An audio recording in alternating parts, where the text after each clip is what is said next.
Donc, nous allons entamer le troisième exercice. Pour la première partie, on vous donne 4 couples de composés et on vous demande est-ce que ces couples de composés sont des stéréoisomères et préciser s'il s'agit de stéréoisomères de conformation ou de configuration. Donc, comme j'ai réécrit ici les définitions qu'on a déjà vues en TD, les stéréoisomères de conformation, on peut retrouver l'une des molécules en faisant des rotations autour de l'autre molécule. Rotation autour des liaisons. Donc ce n'est pas la rotation de toute la molécule. D'accord. Dans ce cas-là, on va retrouver une configuration absolue sur chaque carbone asymétrique s'il y en a, qui va être identique. Alors que des stéréoisomères de configuration, on ne peut pas retrouver l'une des molécules à partir de l'autre en faisant des rotations autour des liaisons.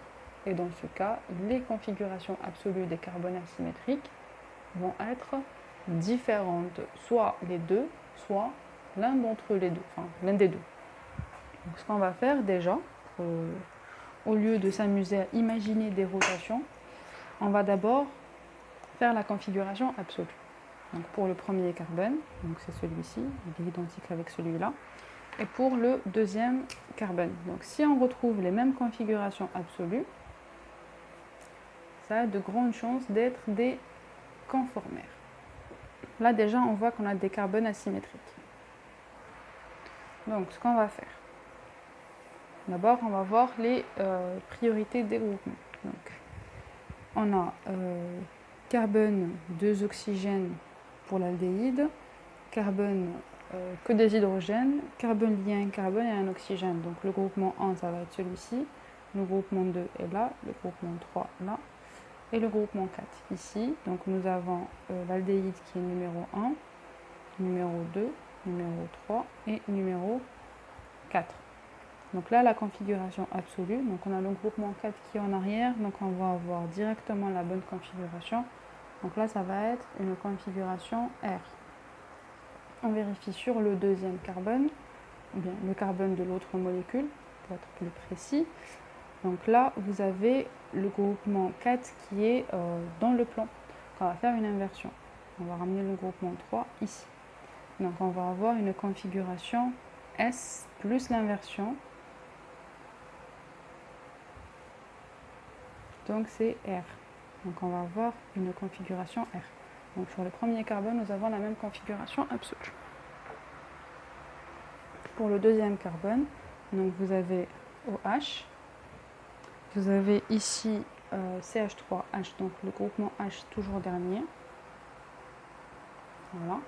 Le groupement CH3 et ici carbone lié à un carbone, à un autre carbone, etc. Donc le groupement 2 est là et le groupement 4 est ici. Voilà. Donc groupement 3, pardon. Donc le groupement 4 là il est dans le plan, donc on va également faire une inversion.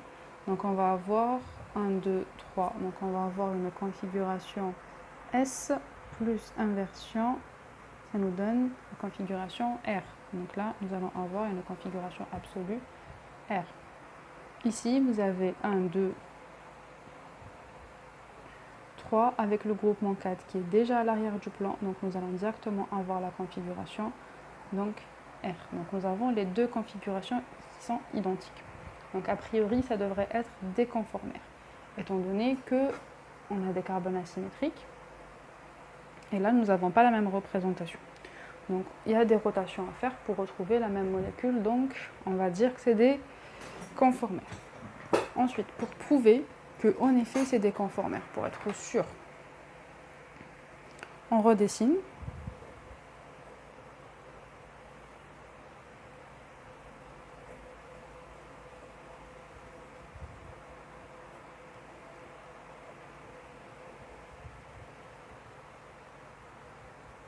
Voilà. On redessine également la deuxième.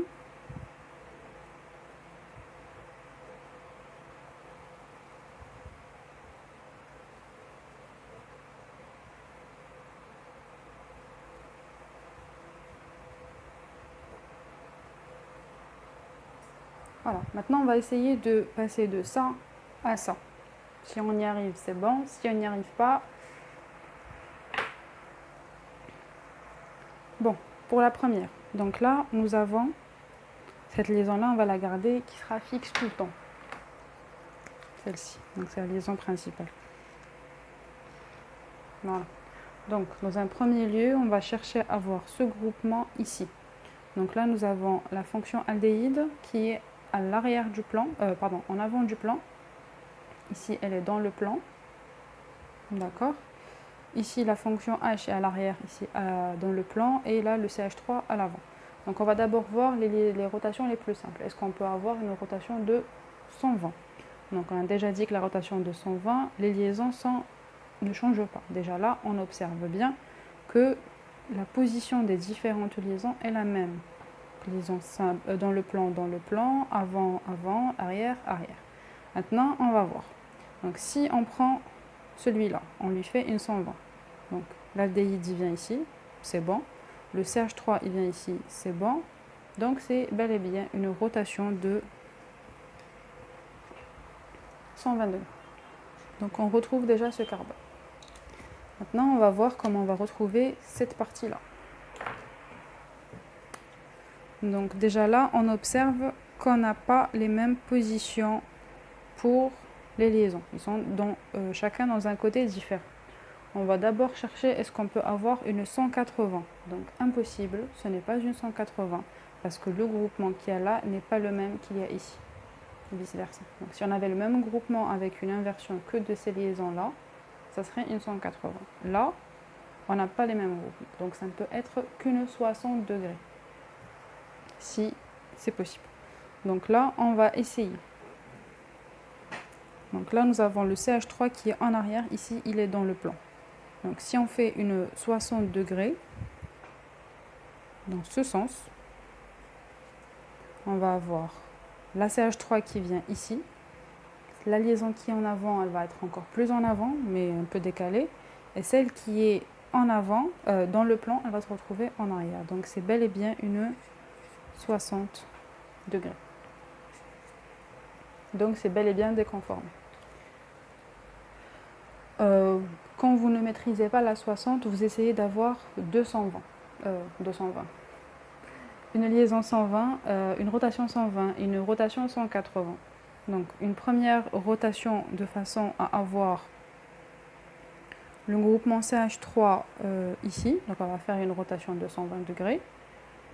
Donc CH3 qui vient, H et OH. Voilà. Ensuite, la 180, c'est on inverse les positions. Donc, on va ramener, je vais vous le dessiner. Donc, si on fait une 120, on va avoir le CH3 ici,